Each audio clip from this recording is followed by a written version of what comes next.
गौतम नारी श्राप बस। वाह। गौतम की नारी श्राप के कारण पत्थर बन गई, पर मेरे राम ने ऐसी कृपा की कि पत्थर बनी नारी, कहते हैं पाषाण भी भगवान के चरण धूल से पिघल जाता है। ये प्रत्यक्ष उदाहरण है। पाषाण भी, पत्थर भी। अच्छा, किसी ने भगवान से कहा कि प्रभु आपने पत्थर से एक भक्त को, एक नारी को प्रकट कर दिया, कैसे? तब भगवान ने कहा कि कुछ वर्ष पहले एक प्रहलाद नाम के भक्त ने भगवान को कहां से प्रकट किया? खंबे से। प्रहलाद नाम के भक्त ने नरसिंह भगवान को कहां से प्रकट किया? खंबे से। भगवान कहते हैं कि यदि भक्त भगवान को पत्थर से प्रकट कर सकता है तो क्या भगवान भक्त को पत्थर से प्रकट नहीं कर सकता? तो कभी भक्त ने भगवान को पत्थर से प्रकट किया, आज भगवान ने भक्त को पत्थर से प्रकट कर दिया। किस भक्त को? गौतम नारी श्राप बस। ये गौतम की नारी अहिल्या जो थी, अहिल्या की बेटी का नाम ही अंजनी था। अहिल्या की एक बेटी थी और एक बेटा था। जनक के द्वार पर जो उनके पंडित जी थे, जनक के जो गुरु थे, वो अहिल्या के पुत्र ही थे। शतानंद इनका नाम था। शतानंद जी और अंजनी जी ये भाई बहन थे। अंजनी माता जिनके पुत्र श्री हनुमान जी हुए हैं। तो ऐसी पावन माँ जिसने अंजनी जैसी बेटी को जन्म दिया हो और शतानंद जैसे विद्वान को जन्म दिया हो, आज वो नारी भगवान की चरण धूल पाकर तर जाती हैं। न जाने कौन से गुण पर दया निधि रीझ जाते हैं, यही सदग्रंथ कहते हैं, यही हरि भक्त गाते हैं। गोस्वामी जी यहाँ पर लिख रहे हैं, अस प्रभु दीन बंधु हरि, कारण रहित दयाल, तुलसीदास सठता ही भजो, छाणी कपट जंजाल। गोस्वामी जी कहते हैं, रे मन, ये जंजाल का त्याग क्यों नहीं करता और क्यों नहीं मेरे राम के चरण पकड़ लेता? देखो तो राम कितने दयालु हैं कि पत्थर की नारी को भी अपने चरण की धूल से तार देते हैं। ऐसे भगवान की कृपा हमें मिल जाए तो हम भी उनके परम प्रेम को प्राप्त कर लें, उनकी परम भक्ति को प्राप्त कर लें, उनके चरणों को प्राप्त कर लें। अब यहाँ पर भगवान श्री राम को मन मन में बड़ी गिलानी होने लगी। भगवान श्री राम सोचने लगे कि राम राम, मैं तो क्षत्रिय हूँ और गौतम की नारी तो ब्राह्मण पत्नी है। आज ब्राह्मण स्त्री के मस्तक पर मैंने चरण रखा, भगवान को लगा जरूर हमसे अपराध हो गया। तब अपराध कैसे मिटे? तब भगवान गंगा के किनारे पहुँच गए। चले राम लक्ष्मण के संगा, गए जहाँ जग पावन गंगा।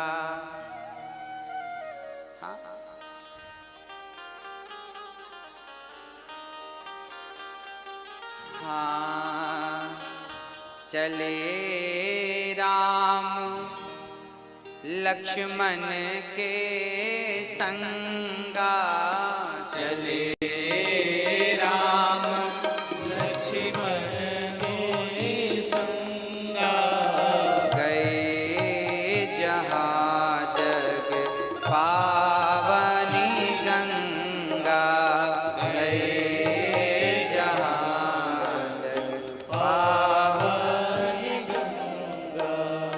गाधे सुनो सब कथा सुनाई, गाधे सुनो सब कथा सुनाई, जे जेहि प्रकार सुर सरी माही आए, जेहि प्रकार सुर सरी माही आए। अब आगे आश्रम के बाद भगवान श्री राम चले हैं गुरु जी के साथ, विश्वामित्र जी के साथ आगे चले तो वहां गंगा जी का दर्शन हुआ। देखिए राम जानते सब हैं, फिर भी अपने गुरु से कह रहे हैं गुरुदेव ये कौन सी नदी है, क्या है ये। तब गुरुदेव ने कहा बेटा राम ये गंगा है, ये गंगा है। तब विश्वामित्र जी ने गंगा अवतरण की पूरी कथा सुनाई। गंगा कौन है, कहां से आई, क्यों आई। हाँ प्रिय भक्तों, गंगा के बारे में अनेक चरित्र हैं। आपने सुना होगा कि जब राम, ये तो रामचरितमानस में लिखा ही है कि राम जब गए जनकपुर तो रास्ते में गंगा जी मिली, मतलब राम के जमाने में भी गंगा थी, है ना। और गंगा जी प्रकट कहां से हुई वो भी मैं आपको सुनाता हूं। राजा सगर के 60,000 पुत्र थे, सारे पुत्र उद्दंडता के कारण एक ऋषि कपिल जी का अपमान कर दिया। कपिल देव जी की दृष्टि पड़ते ही सगर के 60,000 पुत्र जलकर ढेर बन गए राख के। सगर की दूसरी पत्नी केसनी के पुत्र का नाम था असमंजस। असमंजस के पुत्र अंशुमान ने शिव जी से प्रार्थना की कि हे प्रभु मेरे पूर्वज ये मर गए हैं संत की दृष्टि से, अब इनका उद्धार कैसे होगा। तब कहा कि यदि गंगा मैया आ जाएं तो इनका उद्धार हो जाएगा।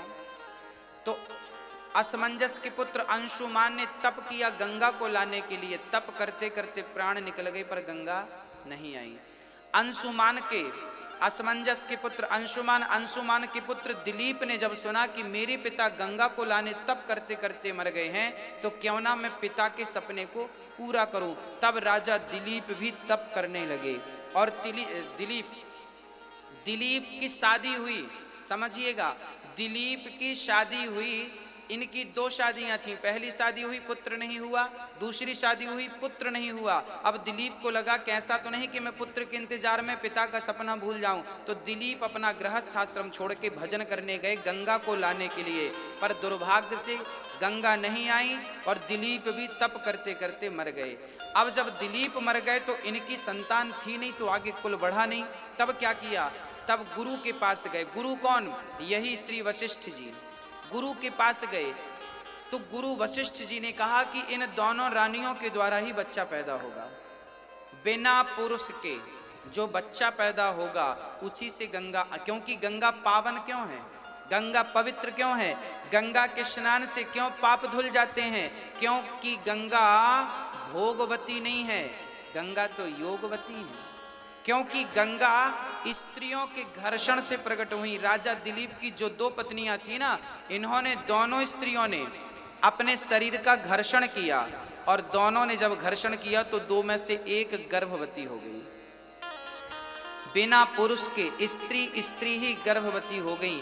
और जब गर्भवती हुई तो उनके शरीर से समय पूरा होने के बाद एक बालक ने जन्म लिया। बालक ने जन्म तो ले लिया पर शरीर में कोई हड्डियां नहीं थी। अब गुरु जी के पास गए कि गुरुदेव ये बच्चा तो हुआ है पर हड्डियां नहीं हैं। तब गुरु वशिष्ठ जी ने अपने तप के बल से हड्डियों का संचार किया और वही बेटे का नाम था भागीरथ।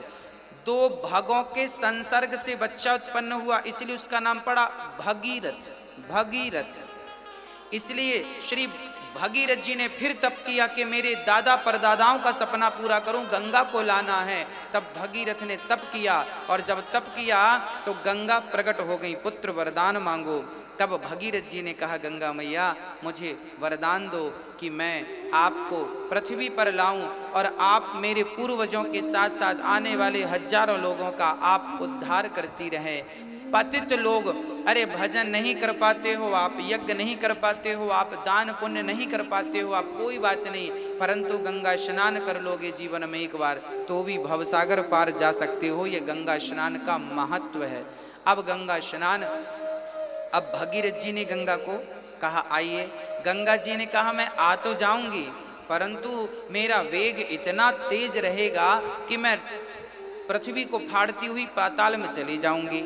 तब क्या करें? बोले शंकर जी का तप करो। तब भगीरथ जी ने शंकर जी का तप किया, और तप करने के बाद शंकर जी प्रकट होकर और गंगा से कहते हैं कि आप मेरी जटाओं में, गंगा जी आई शिव जी की जटाओं में। ये गंगा कौन है?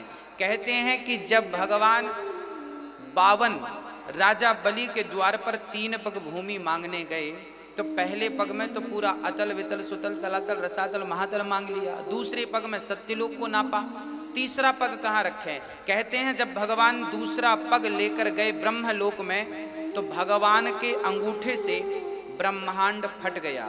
52 भगवान ने इतना विशाल रूप बनाया कि इनके अंगूठे से, चरण के अंगूठे से ब्रह्मांड फट गया, और ब्रह्मांड के बाहर का जल इनका अंगूठा धोता हुआ गिरने लगा। ब्रह्मा को लगा कि इस पानी से पृथ्वी डूब जाएगी।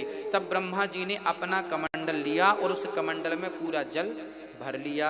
वो चरणोदक था, जो भगवान के चरणों का धोता हुआ जो जल था वो ब्रह्मा जी के कमंडल में था। और जब भागीरथ जी ने तप किया तो ब्रह्मा जी ने वही चरणों का जल छोड़ दिया। वह चरणोदक ही गंगा है। भगवान के चरणामृत, चरणों का धोया हुआ जल ही गंगा जल है। आज भी गंगा जल में आप प्रैक्टिकल करके देख लें, लाखों साल रख के देख लें, हजारों साल तक भरा रहे गंगा जल, कभी खराब नहीं होता, क्योंकि ये मेरे गोविंद के चरणों का धौमन है। इसलिए गंगा अपवित्र नहीं होती, और गंगा सबको पावन करती हैं। और फिर गंगा जी ने जाकर गंगा सागर तक जाकर के गंगोत्री से निकलकर, अच्छा गंगा जी जब गई तो हरिद्वार के ऊपर जाह्नवी नाम के एक संत थे, जन्नू बाबा। तो जन्नू नाम के संत ने गंगा को पी लिया, क्योंकि उनकी कुटिया गंगा ने बहा दी। तब भागीरथ जी ने कहा महाराज बड़ी तपस्या करने से गंगा प्रकट भई हैं। तब संत ने अपनी जांघ से गंगा प्रकट की, इसलिए गंगा का एक नाम जाह्नवी भी पड़ा। और आगे चली तो 7 ऋषियों की कुटिया थी।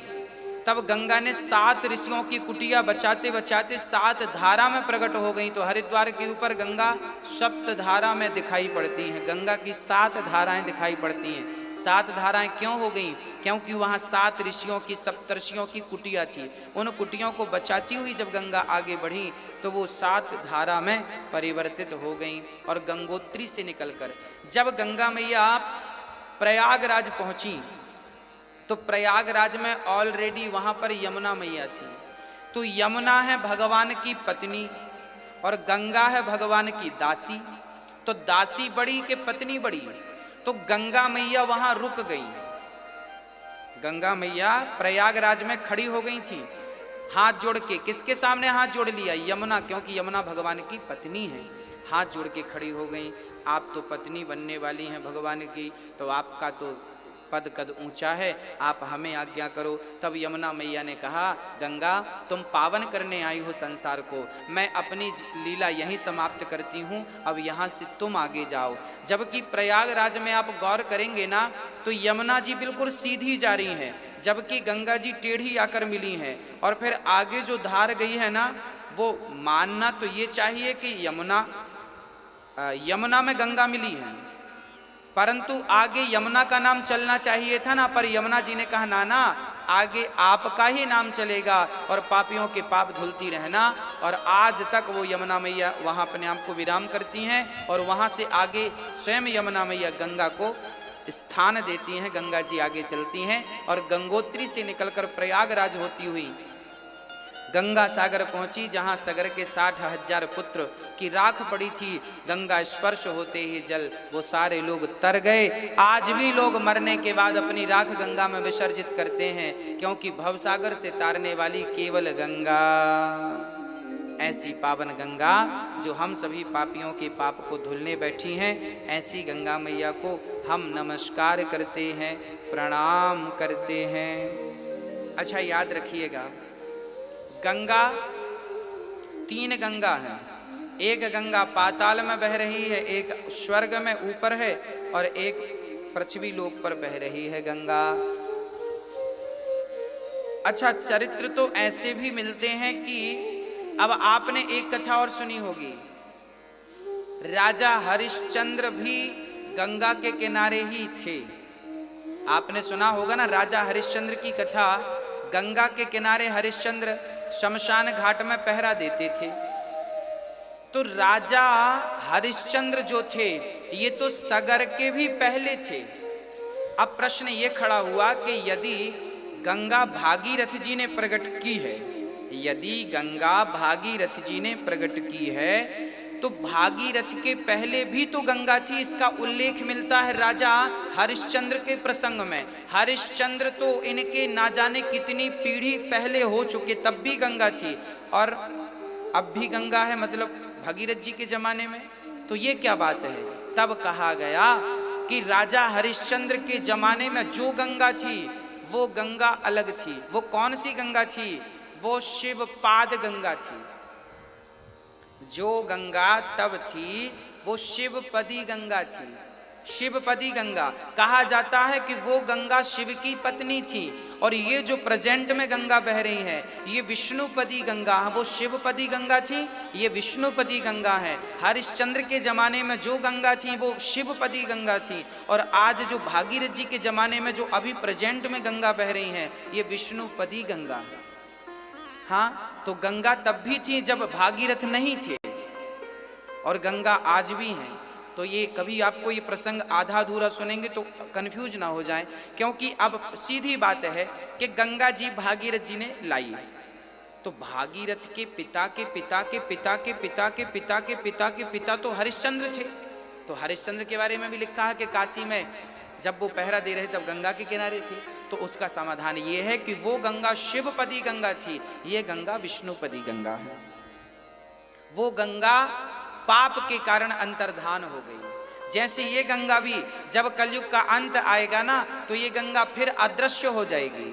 समय जब बीत जाता है ना, जब बहुत सारे युग बीत जाते हैं, प्राणियों के पाप बढ़ने लगते हैं, हम लोग प्रदूषण करने लगते हैं, तब देवी देवता रूठ कर अपने धाम को चली जाती हैं। गंगा मैया रूठ कर नाराज होकर चली गई। तब जब चली गई तो फिर हम लोगों ने तब किया, फिर प्रार्थना की कि माँ फिर आइए। तब प्रार्थना की गई, तब भगवान फिर से प्रकट करते हैं गंगा। मतलब ये हम जैसे पापियों के अत्याचार से फिर चली जाती हैं, और फिर भागीरथ जैसे भक्तों के आवाहन करने से पुनः प्रकट हो जाती हैं। तो ये गंगा का सविस्तार चरित्र श्री विश्वामित्र जी ने राम को सुनाया। राम तो सब जानते थे, फिर भी सुनाया।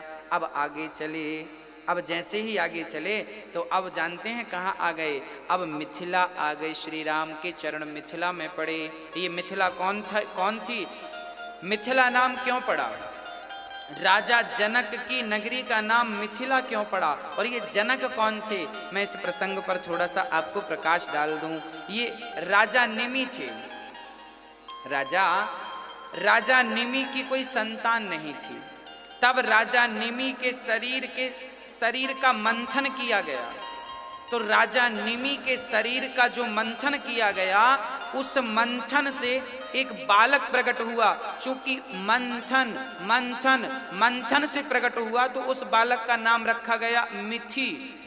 क्योंकि मंथन से हुआ तो मिथि नाम रखा गया। वही बालक आगे चल के जनक बने, और मिथि में रहते रहते नाम पड़ गया मिथिला। तो श्री जनक का नाम मिथि भी है, तो मिथि से उनकी नगरी का नाम पड़ा मिथिला। राजा जनक ऐसे राजा हैं जो बिना पिता और बिना माँ के हैं। इनकी ना कोई माँ है ना इनके कोई पिता। प्रकट हुए हैं मंथन से। किनके शरीर से? राजा निमि के शरीर से ये प्रकट हुए हैं। हाँ, ऐसे जनक जी की नगरी में जब मेरे राघव के, मेरे राम के, मेरे शिया वर राम के जब चरण पड़े हैं, तो जब आगे चले तो राम जी बहुत सुंदर दृश्य देख रहे हैं। राजा जनक की नगरी कितनी सुहावनी है, कितनी सुंदर है। चारों तरफ बड़ी बड़ी सड़कें हैं और बड़े बड़े घर लोगों ने बना रखे हैं। बड़ी बड़ी बाजार थी और बड़ी सुंदर नगरी का यहाँ गोस्वामी जी वर्णन करते हैं कि सुमन वाटिका बाग बन विपुल विहंग निवास, फूलत फलत सुपल्लवत सोहत पुर चहु पास। आज जो आर्किटेक्ट जो घर बनाते हैं, डिजाइन करते हैं ना, गोस्वामी जी लिख रहे हैं उस जमाने में भी बढ़िया घर थे। कैसे कैसे घर थे? हर घर के सामने एक पार्क था और बड़ी 40-40 फुट की रोड थी। सारी गलियां 40-40 फुट की, सकरी गली नहीं थी। आजकल तो रोड, आजकल हमने देखा है लोग रोड में भी कब्जा कर लेते हैं। अपना घर बनाएंगे तो 2-4-10 इंच रोड को भी दबा लेंगे। रोड रह ही नहीं जाती। कई लोगों ने तो रोड को इतना सकरा कर दिया है कि वहां से 4 व्हीलर गाड़ी भी नहीं निकल पाती। अरे भाई, आपको समझ तो होगी थोड़ी सी। आपके घर के सामने बड़ी रोड रहेगी तो आपको ही तो आसानी रहेगी ना आने जाने में। घर थोड़ा सा अंदर कर लो, रास्ता छोड़ दो। रास्ता छोड़ना चाहिए। वह नगर बड़े सुंदर होते हैं जहाँ की रोड बड़ी बड़ी होती है, चौड़ी चौड़ी। राजा जनक के यहाँ लिखा है कि रोड बड़ी बड़ी थी, घर बड़े सुंदर सुंदर थे और पूरे घर वास्तु के अनुसार बनाए गए थे। वास्तु का ख्याल रखा गया था। आग्नेय कोण में ही रसोई थी सबकी, ईशान कोण में ही मंदिर थे सबके, हाँ, वायव्य कोण में ही सबके अतिथियों का सत्कार होता था और दक्षिण दिशा में ही सबकी सीढ़ियां हुआ करती थी। ये वास्तु कहता है कि घर में सीढ़ी कहाँ हो, वास्तु कहता है घर में रसोई किस दिशा में हो, वास्तु कहता है रसोई किस दिशा में होना चाहिए, आग्नेय कोण में होना चाहिए। ये आग्नेय कोण क्या होता है? बोले पूरब, पूरब और दक्षिण का जो कोना है इसे आग्नेय कोण कहते हैं। इस दिशा में रसोई हो और माताओं का मुख रसोई बनाते समय पूरब की दिशा में हो, वो घर में वो रसोई सबसे उत्तम होती है, सबसे बेस्ट होती है। पूजा का स्थान कहाँ होना चाहिए? बोले आप पूरब दिशा, पूरब दिशा और उत्तर दिशा का जो कोना है उसे ईशान कोण कहते हैं। वहाँ पर पूजा का स्थान होना चाहिए। पूजा करते समय मुख या तो पूरब में हो या तो उत्तर में हो, ऐसा। अब देखिए आपके घर में, अब जो सुन रहे हैं कथा, अब आप लोग अपने घर में तोड़ाई फोड़ाई मत शुरू कर देना कि गुरुजी ने ये कहा तो हम तोड़ फोड़ डालें। ना ना ना, अब जैसा आपका बना है सो बना है। यदि आपने अपने घर पर तुलसी का वृक्ष लगा रखा है तो आपके घर में कोई भी दोष हो तो वो दोष समाप्त हो जाता है। और जब भी नया घर बनाए तो वास्तु कहता है कि घर जब भी बनाए तो घर में चारों तरफ 2-2 फीट, 3-3 फीट, 4-4 फीट, जितनी आपकी सामर्थ्यता है, पूरे घर में चारों दिशाओं में चारों तरफ परिक्रमा होनी चाहिए। आपका घर, आपके घर की यदि आपने परिक्रमा छोड़ रखी है, 2-2 फीट की जगह छोड़ रखी है, तो वो घर सबसे उत्तम होता है। जनक के यहाँ जो घर बने हैं, राजा जनक जी के यहाँ, पूरे वास्तु के अनुसार गोस्वामी जी कह रहे हैं बढ़िया सी रोडें दे रखी हैं। पूर्व दिशा का मकान है तो द्वार किस तरफ, जो मेन द्वार होता है ना, घर प्रवेश का प्रथम द्वार होता है, उस द्वार के ऊपर श्री गणेशाय नमः लिखना चाहिए, शुभ लाभ लिखना चाहिए, मंगल भवन अमंगल हारी द्रवहु सुदशरथ अजर बिहारी, चौपाइयाँ घर पे अंकित करनी चाहिए। शंख और चक्र के निशान घर के फ्रंट पे द्वार पर लगाना चाहिए। जब भी कोई आपके घर आवे तो सबसे पहले आपके द्वार पे गणेश जी का चित्र पावे। आपके जो द्वार पर सबसे ऊपर गणेश जी का चित्र लगाना चाहिए, गणेश जी की मूर्ति छोटी सी स्थापित करना चाहिए, और ताकि गणेश जी जहां होंगे वहां रिद्धि और सिद्धि तो होंगी। तो आपके मेन जो द्वार है, मेन द्वार, वो द्वार के ऊपर स्वयं गणेश जी होने चाहिए, और ताकि रिद्धि सिद्धि बनी रहे। जब भी आप आवे जावे तो गणेश जी का दर्शन करते हुए घर से जावे आवे तो आपका आना जाना मंगल होगा, शुभ होगा। और द्वार के एक तरफ शंख का निशान, एक तरफ चक्र का निशान होना चाहिए, भगवान के आयुध होने चाहिए, और आपके घर पे श्री राम जय राम लिखा होना चाहिए। बढ़िया लिखवाओ पेंटर को बुलाकर दीवार पे, ताकि आने जाने वाले को दर्शन होता रहे। सीताराम लिखा हो, राधे श्याम लिखा हो, श्रीमन्नारायण लिखा हो, कुछ भी बढ़िया सा लिखवाइए। ऐसा जनक के यहाँ बढ़िया व्यवस्थित लिखा हुआ था। मंगलमय मंदिर सबके रे और चित्रित जनुरति नाथ चितेरे। आहा, कितना सुंदर। श्री राम जी जब वहां पर जा रहे हैं तो उनके घरों का वर्णन गोस्वामी जी कर रहे हैं। जनकपुर में लोगों के घर कैसे हैं, लोगों के घर में ना भगवान नारायण के चित्र बने हुए हैं, चित्र बने, उस जमाने में भी चित्र बने थे, और ऐसे ऐसे चित्र बने थे कि कामदेव भी लजा रहे थे उन चित्रों के सामने। इतने सुंदर चित्र लोगों के घर में बने हुए थे, और राम जी तो देखते ही बन रहे हैं, कितना सुंदर दर्शन श्री राम जी कर रहे हैं। अनेक प्रकार से राजा जनक के महल कैसे थे, सोने की दीवारें थी और रत्नों के खंबे थे, हाँ पुखराज के खंबे, हीरे के खंबे थे, और ऐसे ऐसे बढ़िया सुंदर से नगर में सबके घर सब संपन्न थे, कोई गरीब नहीं था, भूखमरी नहीं थी। तब की जीडीपी आज की जीडीपी से ना जाने कितनी गुना मजबूत थी जनक की। और जनक जी बड़े समृद्धवान राजा थे, और वहाँ की प्रजा बड़ी समृद्धवान थी, और न्याय था सबके लिए, दृष्टि एक सी थी सबके लिए। ऐसे शासन करता श्री जनक जी महाराज के नगर में राम जी जब भ्रमण करने निकले, और जब भ्रमण करके आए तब उस समय विश्वा